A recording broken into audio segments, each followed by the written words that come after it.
Morning, Adam. Graham, Yes? how comes there's always a single shoe on the side of a road? Where's the other shoe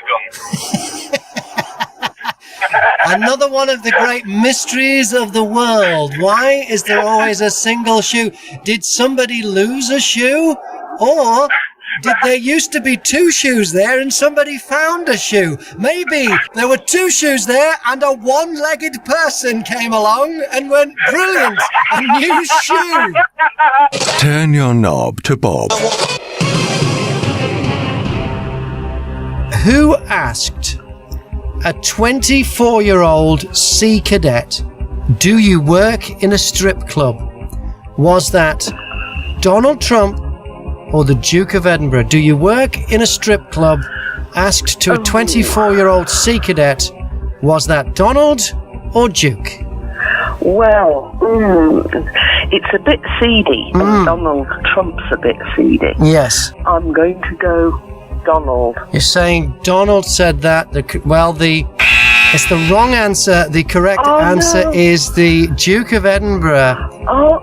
He said this is here. It was in 2010. He was talking to Elizabeth Rendell, a 24-year-old Barnstable sea cadet. He said, do you work in a strip club? Priceless. He is absolutely. Join us again next time for my new experimental game, Donald or Duke, on Bob FM. Here we are. Bob's Breakfast. Let's get the latest news. Chris Hubbard. Trending on Twitter this morning, Boaty McBoatface. Is it back? The submarine has returned home. Oh, no, you see now, it was the ship, wasn't it? Yeah. The Arctic Surveyor or whatever the thing was. It was being built and the competition to name it Boaty McBoatface. And the weasels that ran the competition decided not to do what they said, which is we'll name the boat after the number one, which was Boaty McBoatface. So instead they named the submarine after it, which is a real kind of like a parenty thing to do, isn't it? You know, I tell you, like Julie had this and she'll never forget it. She had two older brothers and an older sister. She's the youngest of four. Star Wars comes out and they decide she's too young to see it. I don't know what age she was. All her older siblings went to see Star Wars. Her parents took her to the planetarium instead. And she's still not over that. How disappointing.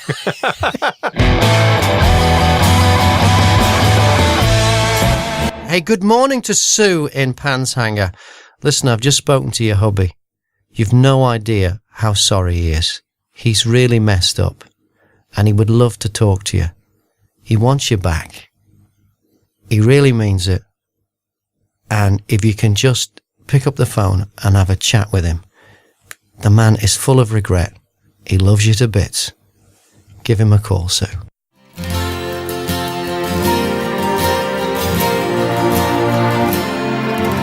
Good morning, Sue.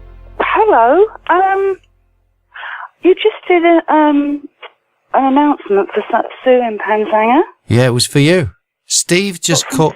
Steve has just called me, and he really is upset. He knows he's made a huge mistake. He loves you more than life itself, and he wants you to forgive him and take him back. I'll call him. Thank you. You'll call him. Give him a call, Sue. Thank you. No worries at all. Thank you. Good luck. Bye. Bye. This is Bob. So the Queen is going to Whipsnade Zoo today. She is. She's off to the zoo. Baby elephant been named after her. Yes, that's right. She's going to meet this elephant. That sounds kind of apt. Because, you know, they do have a lot in common. Go on. Well, the elephant is part of a captive breeding program. Yes. And they both live in an artificial environment where tourists wave at them and take their picture. Bob's Breakfast. As far as acting goes, David Beckham is a great footballer. He makes a cameo appearance in Guy Ritchie's new film, King Arthur, Legend of the Sword. Beckham's performance has been described as cringeworthy. In the film, he plays a disgruntled Cockney knight called Trigger. I'm not making this up. And in his scene, he offers a few words of advice as Arthur attempts to pull the legendary sword from the stone. Arthur's line is, "Where do you want me?" Beckham replies with this. Bouncing on my knee. Where do you think I want ya? Hands on the hilt, stupid. I don't think Posh Spice needs to worry about what she'll wear at the Oscars. It's an important scene, that. And David speaks the final words before King Arthur pulls the sword out of the stone. Unfortunately, David Beckham is acted off the screen by the stone. This is Bob. Millions of British parents embarrass their kids on a daily basis. The reason why? It's due to a lack of fashion sense.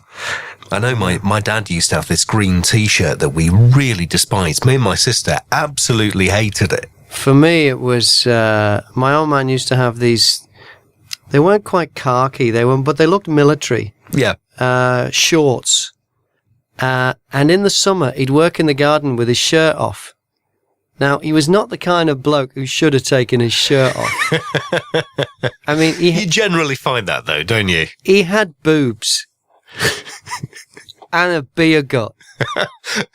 What a sight. He looked like Benny Hill.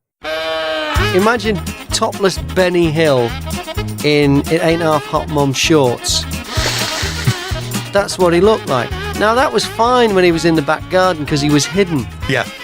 And one day he said, "Come and help me put this stuff in the car and I'm going to take it to the tip." Yeah. All right, so I helped him put some stuff in the car. He says, "You'll have to come with me to help me get it out." Oh, no. And I went out in the car. With topless dad. Yeah, driving. Oh, The God. thing is, it would have looked like he wasn't wearing anything. It did, as he drove down yeah. the road. It looked like something very sinister.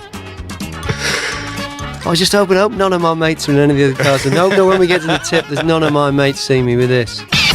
Bob's Breakfast. Are the Russians ready to invade us? There was a Russian submarine in the English Channel on the weekend. The Royal Navy ship HMS Somerset spotted it off the east coast of the UK on Friday morning and followed it through the Strait of Dover. Last month, Somerset's sister ship HMS Sutherland escorted 2 Russian warships that sailed close to UK waters. And the Russians keep doing this.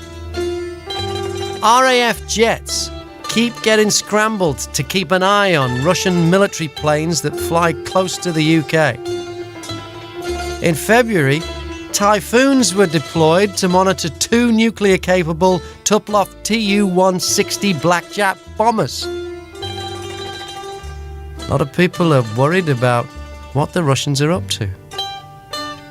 Well, if they're trying to mount a sneak attack, they're rubbish at it.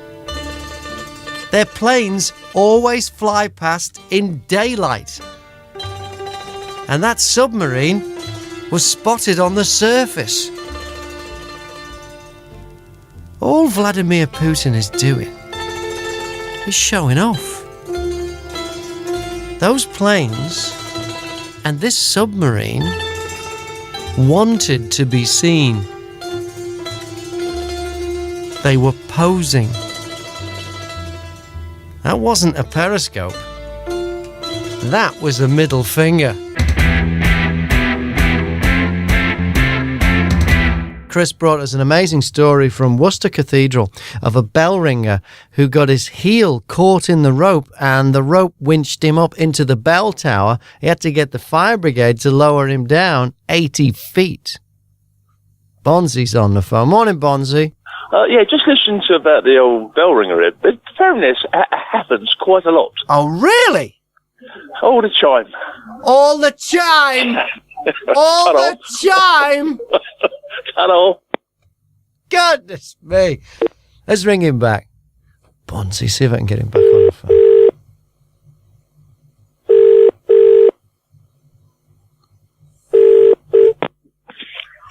Hello? Bonzi, I heard that one fella got caught in the rope and it fired him up so far into the bell tower that he actually smacked into the bell with the front of his head. Let me guess. Go on then, finish it. Sure. He ended up in hospital, and the police and everything come as well, and they all checked him out, and his face don't ring a bell. Old ones are the best, aren't they? Yeah, but do you know what else happened? Go on. His twin brother, his identical twin brother, he took over from him while he was sick, but he wasn't very experienced at it. Same thing happened to him, and he died. Go on. And he ended up falling to the bottom of the bell tower, and one bloke looks at him and goes, "That's the second time that's happened." And he says, "Oh, isn't it the same fella?" He says, "No, but he's a dead ringer for the other."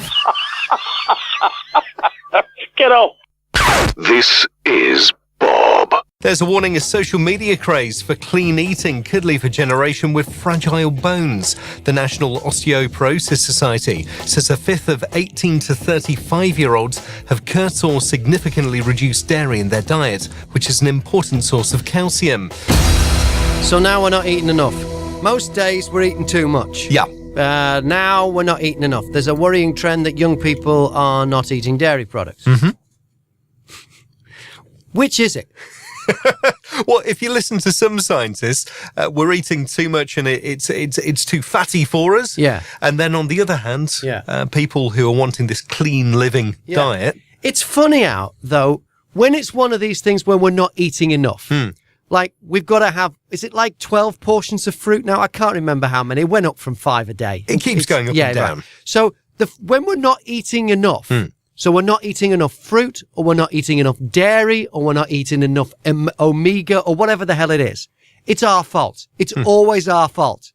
But when we're eating too much, it's never our fault. It's because fast food packaging doesn't have the ingredients on it. It's because there are junk food adverts on the telly.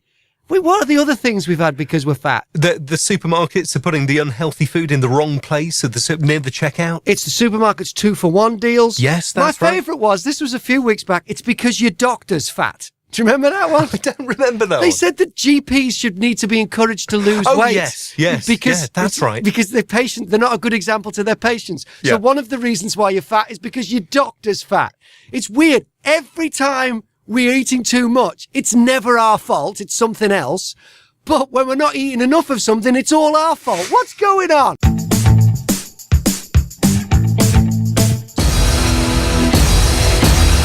Well, the world is facing a crisis, Chris.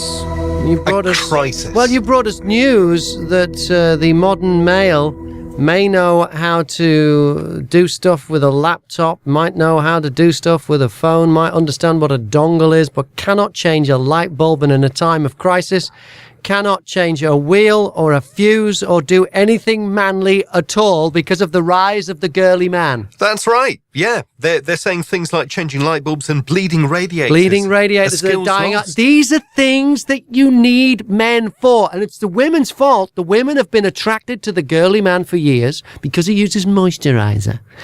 And they've been breeding with them and breeding more girly men. And eventually, ladies, you will have no men to help you out in a time of distress. There will be no more men. We'll all just become one homogenized generic sex. There'll be no difference between women and men. You need a difference. You need your man to smell of man. The smell of man. Be a man. Smell of oil. Engine oil. That's right. I know what Swarfiga is and how important it is. Absolutely. Know the difference between engine oil and gear oil. You know, these are important things. Joe's on the phone. Morning, Joe. Good morning, Graham. I just wanted to let you know that the Heaney clan is doing its best to keep the testosterone male alive. Yes. My father was an Irish Guard and went to war in Ireland. Yes.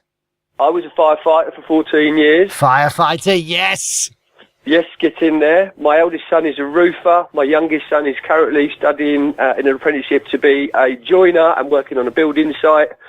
And all of my three boys are rugby players. Joe, by breeding proper men, you might just save the human race. I can only give it my best shot, Graham. I appreciate you being there, Joe. Thank you very much for checking in. Cheers, bud. Have Thank a good you. day. Ta-da, bye. Bob's Breakfast.